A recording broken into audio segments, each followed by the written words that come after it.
Hey, what is going on, guys? Max Settings here, and welcome back to another review. In today's review, we are going to be taking a look at the Moondrop X Crinacle Blessing to Dusk. Now, before we get any further into this review, I just have to give a disclaimer. This Blessing to Dusk was provided for review by both Crinacle and Shenzhen Audio. Shenzhen Audio is an online audio retailer that carries many different brands. They have sent me a lot of things in the past for review, and by the instruction of Crinacle, who is controlling who the review units go to, they were kind enough to send me one of these over. So I want to give a big thanks to Crinacle for putting my name on the list of people to check this out, and thanks to Shenzhen Audio for sending one of these over. And without further ado, let's get into the review. Now, this one I'm going to try to breeze through a little bit quicker because I've already reviewed the Blessing 2, and I think many of you know my thoughts. It is one of my favorite IEMs. Without a doubt, probably the best thing in the price category, and still one of my favorite IEMs to this date. And Crinacle also quite liked this IEM. For those of you that don't know, Crinacle is, I'd say, arguably the largest and most respected IEM reviewer. Obviously, there's always people that don't like particular reviewers, but I'd say he's probably the largest IEM reviewer out there. And he also quite liked the Blessing 2, and he contacted Moondrop and wanted to do a slight retuned version of it. And this is the result, the Blessing to Dusk. So let's go ahead and get specs out of the way, and we will hop on into the review. So starting off with specs, the Blessing to Dusk is coming in at $330. It is a $10 upcharge over the standard Blessing 2. It is using a 1 dynamic driver, 4 balanced armature setup with an impedance of 22 ohms and a sensitivity of 117 dB of volt, and a frequency response of 20,000 hertz. Okay, so now the build of the Blessing to Dusk I've pretty much already covered in the Blessing 2 review, so we'll just breeze through it real quick. So you get a metal faceplate that says Blessing to Dusk. For a, I believe, $30 upcharge, you can get something engraved on the other IEM. They use a clear 3D printed shell that you can see all the internals of, and it feels very solid in the hand. It has a nice weight to it and feels very, very well made. I actually think this feels even nicer than the Illumination that I recently reviewed.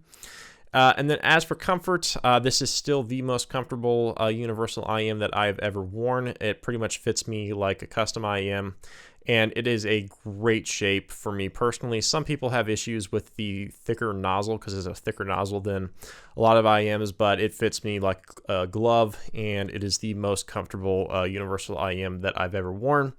And that's what you need to know about the build and comfort of the Blessing to Dusk.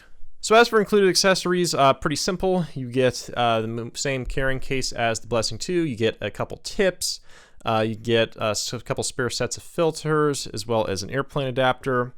And then as for the cable, the same cable as the Blessing 2, which is not my favorite cable. I literally have not used it. I've just used aftermarket cable throughout my time with it.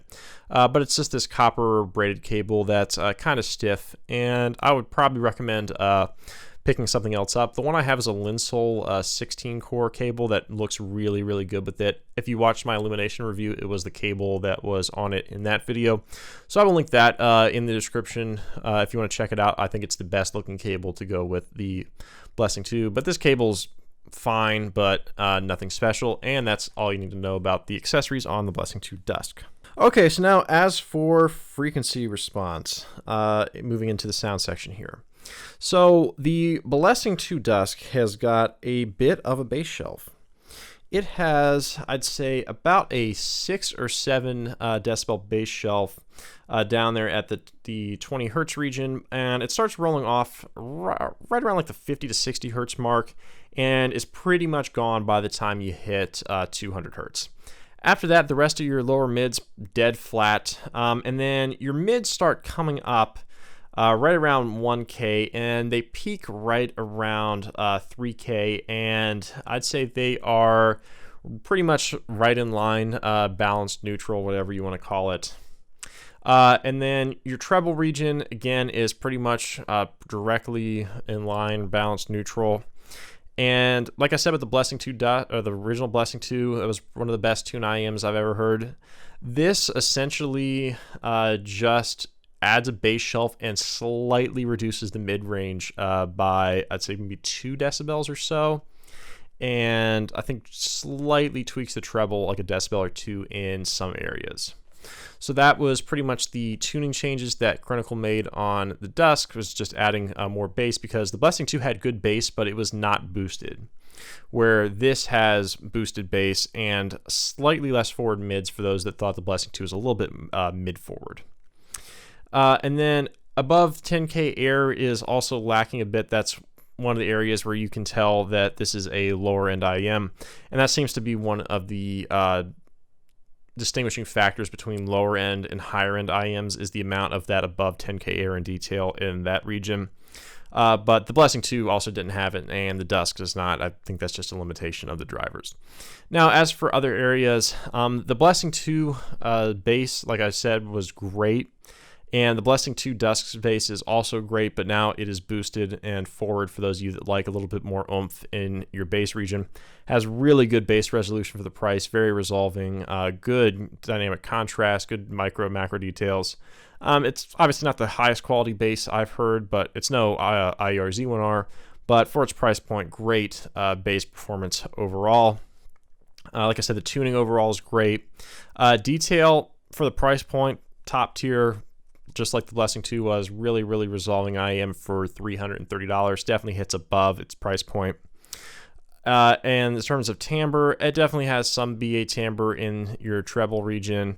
It's not terrible at all by any means. It definitely has a little bit of weirdness, but nothing, I'd say, out of the ordinary or bad for a BA. It's decent BA timbre all in all. Soundstage is fairly solid overall. It images fairly well, just like the Blessing 2 did. And essentially, all it is Blessing 2 is slightly different tuning. The technicalities didn't really change in any way, but it just has different tuning. So, Blessing 2 Dusk, pretty much great all around in all those regards. And now let's go ahead and just talk about my final thoughts here, a few comparisons, and how it compares to the Blessing 2. So I pretty much already mentioned how it compared to the Blessing 2. It just has a bit of a bass shelf and slightly reduced mid-forwardness. As for which one you should take, if you like boosted bass, take the Dusk. If you like less or boosted bass and slightly more forward mids, take the original Blessing 2. It's pretty much that simple. The Blessing 2 Dusk is the closest thing I've come across to a flagship killer for an IEM. It doesn't quite have the detail of the top tier stuff, but the tuning is spot on. That is the thing, is the tuning of this is great. I have 3 IEMs coming up for review after this in the coming weeks that are 3 to 5 times what this cost with way worse tuning. And that's the thing, right, is that even before Crinacle retuned this, the Blessing 2 still had some of the best tuning of any IEM on the market. And then Crinacle just gives you a little different flavor of it. I have the SA6 here. This is better in a few areas. I personally prefer the Blessing 2 Dusk just because I like the dynamic driver bass, where the SA6 bass is a little weird. This is the U12T tuning, slightly more resolving, and a little bit different technicalities overall. This is still a great pick, but I prefer the Blessing 2 Dusk to it, just because I would prefer that dynamic driver bass. But all in all, under $500, pretty much no question, just get this. It's great. Great technicalities for the price, great tuning, great comfort, great build. Looks really understated. Pretty much everything about it is great. My only gripes about it, above 10K air is lacking, and it's not the absolute most detailed thing ever, but for its price point, absolutely no-brainer. Get the Blessing 2 Dusk. Great job, Crinacle, on the retune, and great job, Moondrop, on making such a great product to start with. But anyway, guys, I hope you enjoyed my review of the Blessing 2 Dusk. Once again, thanks to Crinacle and Shenzhen Audio for providing this for review. Links of where to buy this in the description below, as well as my Twitter, my contact email, and all other relevant information. But anyway, guys, I hope you enjoyed the review. I look forward to seeing you in the next one. Bye.